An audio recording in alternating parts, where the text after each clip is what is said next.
One. Welcome back, everybody, to CL Banter. We're really excited for a good episode with you guys. I think we're gonna make this one a longer episode. Usually, we've been trying to keep them a little shorter. I mean, like 20 minutes for us is really short. In the last episode, but this time we got some special guests on. We got two former generals. We got Mike Fredi, Dan Munsey. Welcome to the show, guys. Going on, guys? Having us on. So yeah, we'll just we'll do some intros. Munsey, you obviously don't know us. We're a little, we came in 2011, 2012. So I'm Matthew with the orange. That's George. And then Botel with the hat over there. Yeah, I think that was my last summer was right before you guys came because 2011, I was there for half the summer. And then I was a scout in 2011. Matt was a Brave, and George came in 2012. Well, as a scout, yeah.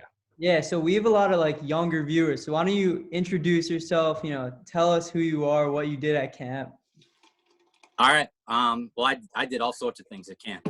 I started a little bit later than everybody else. Wasn't an alumni. Came in towards the end of college for me. Started out on tennis staff. That was a lot of work. That was very hard. Lots of respect to the tennis staff. Second summer, I was Barry Johnson's assistant group leader. Again, Barry was probably just a little bit before your time, but Barry was a camp legend. So I was his assistant group leader with the sub-seniors. I was then the group leader for the collegians. Then I was the upper camp coordinator for my last two summers. What year did you first come to camp? 2007, wasn't it? 2007? Yeah, it was right after we graduated college. Yeah, 7, 8, 9, 10. Yeah, I was there 7, 8, 9, 10, 11. 7, 8. Got it. So fourth year on staff general. Yep. 2010. Yep. George is calculating. A good story. This one was my third year. The generals from my third year were Livy and Tomo. And Tomo had been rumored to have been asked if he wanted to be general for years. And apparently he always nah, it's not for me. I turned it down. And Rich came up to me after and he was like, hey, just so you know, if Tomo ended up not doing it, we were probably going to give you the nod. And nobody had me on their radar. To this day, I was like, that would have been the biggest general upset in history if that happened, because I was so far off the radar. That everybody was saying. Who were they chanting in the dining hall back in 2009? Who was it then? Who were the favorites? Had to have been Livy. Yeah. Oh yeah, Livy, Tomo, B-Hud, Brandon Hudson. He hadn't been it. B-Hud's another one rumored to have said no a bunch of times. Yeah. I mean, he'd been there forever. Yeah. There were a bunch of others in the mix too. I can't remember, but B-Hud was a big one. He was a favorite. How many years had Rack been on staff at that point? Rack was younger. He got his year on staff. He got it. Rack was so good. He was always kind of in the mix just because even though he was young, he was really good. So he was in the mix, but he was probably only second year staff at that point, maybe. So how about in 2010? Were you still considered an underdog, or were you getting heavy? No, because it kind of got out that I was right there the year before, so it was a little bit of a letdown. Not a letdown. It was awesome, but I was kind of the favorite going in 2011. It was and unfortunately, I don't know if actually, Mike, you weren't there yet, so you wouldn't know this. But it got out. So somebody who didn't get it wasn't happy. And I won't say his name because he's an awesome kid, and I love the kid. So you told me. Yeah, you told me the story. Somebody who didn't get it got really upset and leaked the names of the generals and the teams. Oh, I think I know who. Who. So I had a bunch of kids come up to me, and they were like, "Hey, Orange Venom versus Black Prowl," and this was a week and a half. We haven't even left for big trip yet. And I'm like, God, that's so. Yeah. So what I did though to try to throw a curveball, we were on collegiate. I was on the collegiate big trip, and me and B-Hud, I got it with me here. we went to Lids, and I got this Black Revolution hat. Wow. And I put That's on the back says Munsey #2. Wow. And then B-Hud got a That is hat a move. that said General Hudson.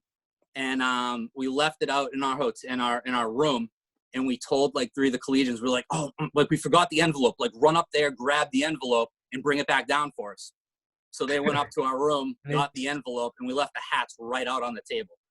And they came down and they started like whispering to each other and like all that. So then when we got back to camp, like 2 days later, everybody was like, it's the Black Revolution. It's General Hudson. Oh So we my kind of swerved them a God. bit. Very That's nice. so funny. That's such a scheme. That's such a move. That's hilarious. Wow. It's always like the height of like who's the general. Like you're a collegian, so like you think you're gonna get information, but like sometimes you don't, sometimes you do. You know what I mean? Like I know our Yeah, a lot of times you kind of throw them wrong information too. Yeah. yeah. Times, Yeah. Yeah. But don't worry, that has not been the only name or number or anything leaking issue. It always leaks. Yeah. I mean, it gets out. It's hard. It is hard to keep it under wraps because you, as a general, you do start to leak, you start to inform certain people that are going to be key players in your team. And it's tough because you can't always trust everyone to kind of keep their mouths shut. And so that's hard. That was the hardest thing for me, just being on big trip, knowing that I was general and trying to duck all the questions, especially being with an upper, if you're with an upper camp group, like you're getting grilled if you're one of the people that have been in the running. How do you deal with it? So yeah, I mean, Fredi, if you want to tell the story of my upper big trip where you and Mackenzie were our admin and had your own car. This was not even a planned thing at all. It just kind of like it worked out well in our favor after the fact. We didn't realize it, but like initially I was kind of annoyed because I just wanted to be on the bus so I could sleep the whole ride. Wait, to explain what happened quickly though? Yeah, so I had gotten the nod. I think it was like maybe a week before, or I don't remember exactly when, but it was the night of prom, so it was before big trip. And Mackenzie was one of my twos, so obviously I told her, and we were in the planning process. And so we showed up the morning of big trip to get on the bus, and as we got down to the office, Barry Bergen handed me a set of keys and was like, "You guys got to take the chase car." And I was like, "You got to be kidding me! I don't want to drive to Maine. Like that's not what I do right now." So Mackenzie and I had the chase car with no kids in it though for the entirety of big trip, and it was a blessing in disguise because we did like 90% of our planning and pre-prepping in that car. Like I was on the phone with Howie Zwang more than I would like. I talked to any of my family. Fire tanks. Yeah, the tanks, right? Exactly. So we did so much planning. We would call B-Hud and we would like conference him in, and we would like, do draft prep, and like it wound up being a blessing. We had hours of just time to ourselves with nobody else around to talk freely about it. It was pretty good. Yeah, you made a good pick on the senior boys split, by the way. I know. I knew it. That was, I'm not gonna lie to you guys, that was one of my top picks. What do you mean, Matt? It was 4-4. Yeah, but like Josh was kind of just like, you can't really pass that up. Yeah. What do you mean? What do you mean? It was literally 4-4. Yeah, but like you guys were never gonna beat us in those four. we had a chance to beat you at least. All right, we won like the irrelevant sports kind of. We won like football, like, right. Basketball. We won by 30, like you know. Yeah, I remember. We took home the main ones. Yeah, the big sports. Yeah, The football is a funny one. For mine, we had. Did you guys have varsity football in? Probably not. No, I think it cut off. We had up to subs. lower year. Okay, so for recently. I think it started when you started varsity, Botel. My upper year was the first year we did. Yeah, that was the first year. Varsity football. Yeah. Went off in B, 4 touchdowns, started the game with a pick 6, We had for football, obviously for the kids like up to subs, you had the counselors play quarterback, right? Yeah. So the year before, I can't remember one of these kids' names. The other kid was Mark Kromenacher, but those two kids were on the same team, and they literally swept football. There was like, I don't know, there was like 7 games or whatever. They ran the table. They were so good. So one of the kids left, and I ended up picking Kromenacher so early. And like, you know, he's an awesome kid too, so I was happy to pick him early. But everybody's like, that's so soon. I said, dude, he's gonna sweep football. Like it's guaranteed, like 85 points, like right off the bat. Yeah. I think we went like 1-6. That, We just got rocked. Oh, Like wow.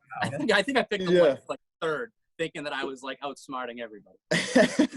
I mean, yeah, it's a good thought. I mean, football is probably where staff matters the most. So Yeah. Yeah, in terms of influence. Yeah. He was good though. I don't know if he's got some bad breaks. That's Yeah. In terms of, I know Fredi, you touched on, you were saying like when you got Nod before, but Mhm. like if both you guys want to like explain the actual story of like what went down and like your initial reaction and like Yeah. your like the biggest stresses on the day that you got it and like the biggest like excitements, just like everything that went down. If you guys, either one of you wants to start on that You one. knew when you were walking into the I gate. feel like, and you can start, Muns, for sure, but I'll just say this, that I think you'll agree with me. If you, like, as a general, you'll sort of start to compare stories with people, and there's kind of a consistent theme, I feel like, in sort of how Rich will, like, deliver the news to you. Off guard, right? Huh? They'll get you like off guard, right? Yeah. They'll Yeah. start talking about one thing and like, I was talking to Mitch when Mitch visited like 3 years ago, right, yeah. and he was telling me like how he was just like walking along the side of the camp road, or he's like near the office, and Rich was like, "Oh, how's it going with those junior boys?" And he was like, "Oh, it's going all right." And he's like, "Oh, are you ready to lead half the camp?" And he's like, "What?" Yeah. I'm like, yeah, we want to hear from you guys what your stories. Yeah, that's actually almost exactly how it happened. So the only thing with ours was we were waiting to hear, and like we kept asking people, like, you know, the people that were kind of in the mix for it were like, "Has he talked to you? Has he talked to you?" Hadn't heard from anything, and we were getting like kind of late. Like it was at the point now where he usually would have told somebody by now. And I remember we were up by bunk 4 and 5, and Rich was like trying to do something with the light. Something was going on. And he was like, "Dan, like, Munsey, come over here. See if you can give me a hand." So I walk over there to help him, and it's like just me and him. And I'm like, all right, if it's gonna be it, this is it. Like, we're not gonna get, you know, a better chance than that. And like, I'm kind of waiting. He's kind of like friendly talking, and then he's like, "All right, thanks, Muns. Like, I'll catch you later." And then left. And I'm like, oh man, is this like not gonna happen? So finally, like the last day, nobody still had heard, and it was the exact same thing you just said with Mitch. I was literally walking to lunch or walking back from lunch, and he just happened to be like a couple feet in front of me, and like looked back, and he was like, "Oh, hey, what's up, Munsey?"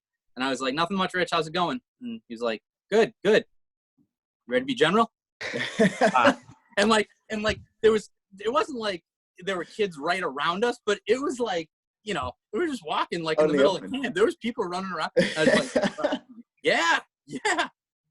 But that was like, I don't understand how that works. I feel like if you're a top candidate and he just sees you and people just see you walking alone with Rich, you got to assume it means something at that time. But he did it so casually though, that like, and we used to talk all the time just because, you know, where I was the upper camp warden, like I was with him all the time. Like it didn't seem like a big deal, but honestly, it was more like a relief than anything else. Just because you're so excited for it. And like that last week, there's always that doubt. You're like, I don't know, maybe I'm not going to get it. So it was more just like, it was excitement. And it was just like relief. It's like, yes, like this is what I want. This is what I was hoping for. What was like the immediate reaction like in your mind? And then like, what were like the first things you thought about? Like, were you like, who's going to be my 2? Were you like, what's going to be my name? Or like, I knew my mom. 2 was going to be Willie G, because we talked about it last year. He was like, hey, because he was one of the few that was like, dude, you're the sleeper pick. He was like, if you get it, he was like, I want to be your 2, man. I'm in. And I was like, and you know, he was one of my best friends there. So I told him, I was like, yep. And then when I didn't get it that year, I was like, hey man, next year, like if I get it next year, I was like, you're my guy. So I'd already told him that if I got it, he was going to be my 2. And you know, he had already been general, and like he was good. And we have very different personalities. Like he's like intense, you know, like when you get into color war, Willie G is intense. Like And I kind of needed that like guy that was gonna like, go to bat and like, he's an get on NYPD people. cop in the Bronx. Yeah. What'd you say? He's a New York cop in the Bronx. He's got Yeah, that. exactly. So I needed that. I could bring that upbeat, positive energy and all that, but I needed some muscle behind me too. So, but that was the first thing I did. Like I kind of like did like a power walk back to my cabin, and I was like, let's do it. Hey, Will, like get quick, come over here, and then told him, and then like right from that point, we started talking about like, all right, like who we're gonna pick first, who's gonna be our three, like if we can choose, and all of that. Wait, that's Who were your numbers? I forget. Yeah.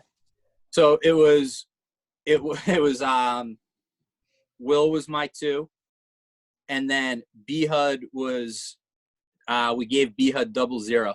That's right. Just because we thought it'd be fun, it'd be different, and like, and I thought B HUD like, he worked so hard that summer. Like I thought he was gonna be in the mix like for general. So like I wanted to like, put him in a high spot, and then Little Livy. Right. Because Big Livy was a judge then. Little Livy was my 3. Okay. And then I had for girls I had Natalie. Then I had Natalie Hunter. Yeah. She was my 3 on the girls' side.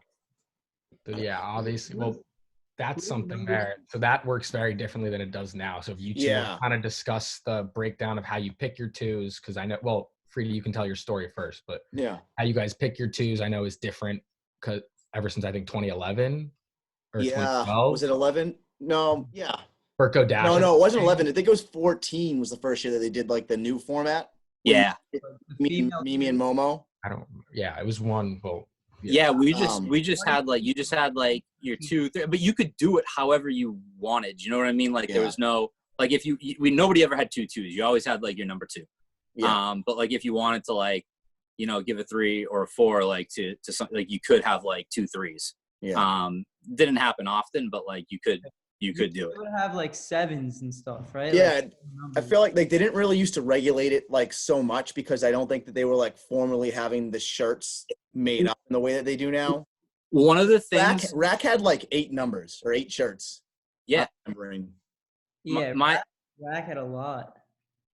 One of the things that surprised me once I became general is like how, like with the shirts and stuff like that and the names and the numbers, there's no direction. I mean, it might be a little different now, but at the time it was like, nah, you can, if you want one number, if you want 1, 2 and nothing else, you can do that. If it's literally whatever the general orders, like if they want, like that's how I ended up with Spider-Man. Was my second summer, I was on the Orange Heroes, and Flaxman gave me a number. But like it was like I was like number like 8 or something like that. Like I was like a really high number. 8? Like, it's awesome. Easy. Wait, that kind of reminds me. We got that whole team name bracket going on our Instagram right now. Both of you guys got knocked out by the teams you faced in your year. Yeah. All right, we're moving to my phone, my computer. All right. Yeah, but maybe that was tough for you guys. You lost to Asylum. Munsey, you lost to Twice. Yeah, twice.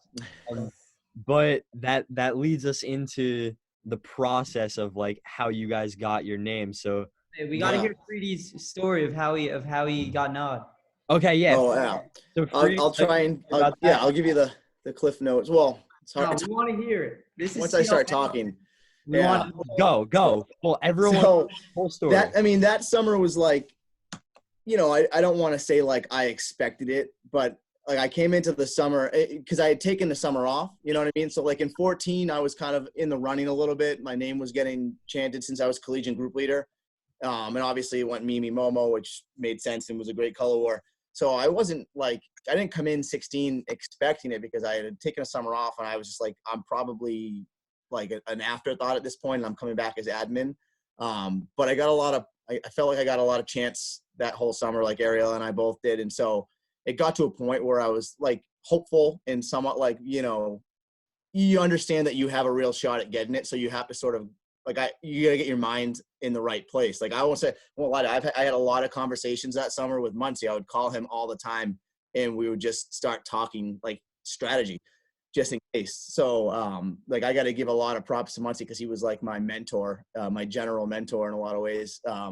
But so that summer was a weird one because I was upper camp coordinator, and then all of a sudden we had to fire a couple GLs in upper camp, and I sort of had to assume a GL role, Bottles group, the uppers, because we let their group leader go. So I was kind of, upper camp coordinator, but I was really running that group and like heavily involved in running that group, and that kind of kept me crazy busy. Oh, were you our day group leader? And Dixon was our night group leader or something? Dixon, I love Dixon to death, but that was like, I'm gonna say in a very nice way. He was in training that summer. Yeah. So I was very heavily involved. And so what we were doing is that we were doing the splits. I was working on the splits. I was basically doing the varsity splits that summer, like on my own, and it was very stressful. And I remember, I don't exactly remember what. So it was the day of prom. It was a Monday. I know that. And I had all the uppers and collegians up on the upper fields, and we were doing our time trials. And again, I was stressed because I was basically doing it by myself. I was trying to give direction to some of the other staff, and like some of them were being helpful, but it was kind of all over the place. And all of a sudden, while we're up there doing our thing, Rich and Steph came riding up on a golf cart, and they just sat and watched from like the baseball, the MLD fence. They just sat and watched for like 15 minutes. And it was weird. I was like, what are they doing here? Why are they still here? We're just running time trials. Like, that doesn't make any sense. So then they went off, and we finished the period, and it went fine. And I'm walking down from the upper fields down by a campfire, and I got a text from Steph saying, can you come to my office? And Steph never really texted me. It was usually Rich. So I thought that was strange. So I walked down, and I go to Steph's office, and she's like, immediately she starts hammering me with like questions about Big Trip. She's like, why aren't the rooms for Big Trip done?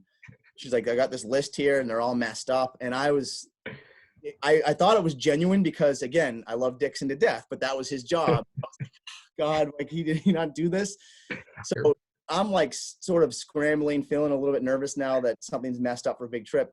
And then Rich comes walking in, and he shuts Steph's door, and he's like, what's going on? And Steph's like, I don't know. They didn't do the room list for Big Trip is all messed up for the uppers. And he's like, Mike, what's going on? He's like, you gotta get it together. He's like, you gotta get it together because you're gonna have a lot of administrating to do really soon.